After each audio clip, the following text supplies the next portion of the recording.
السلام علیکم ورحمت الله وبرکاته. امید لرم چې ټول به راته روغ او جوړ سئ. زه میراجدین شینواری یو ځل بیا له میراج خان ټیکنیکل یوټیوب چینل له طرفه ستاسو په خدمت کې یم.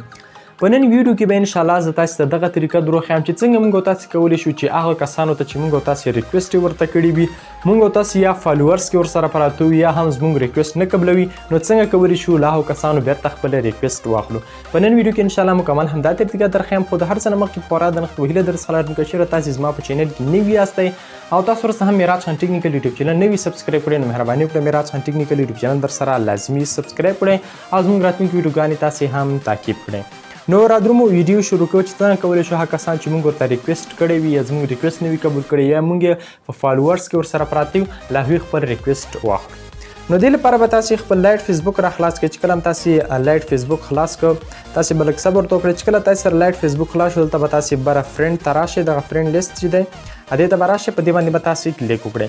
چې کله هم په دې باندې تاسې کلیک وکړئ دلته یې لیکلي چې فرینډ ریکویسټ سی آل، په دې فرینډ ریکویسټ سی آل باندې به تاسې کلیک وکړئ.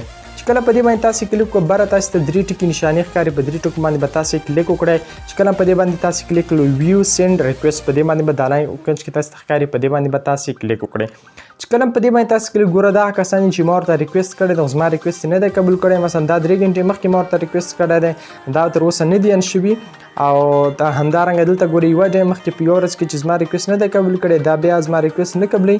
نو همداسې مثال په ډول 4 یو ویک مخکې همدارنګه لاندې راشه 2 ویک مخکې همدارنګه 2 کاله مخکې هم شته دی. ګوره 2 کاله مخکې هم شته دی، تاسې لاندې لیدلی شئ 18 هفتې دومره وخت کې چې تر اوسه زما ریکویسټ نه دی قبول کړی یا خو آی ډي ختمه ده په یو کال کې مثلا زما ریکویسټ نه وي قبول کړی دا ټول به تاسې کینسل کړئ او هغه کسان چې تاسې ورته ریکویسټ کړی دی ستاسې ریکویسټ به تر لرې شي. نو په دې طریقې سره تاسې کولی شئ چې هغه چا ته تاسې ریکویسټ کړي دي هغه مکمل شکل سره لرې شي او تاسې سره که تاسې ورسره فالوورز کې پراته او که همدارنګه همداسې ستاسې ریکویسټ نه قبلوي په دې طریقې سره تاسې ترې اخیستلی شئ. مننه.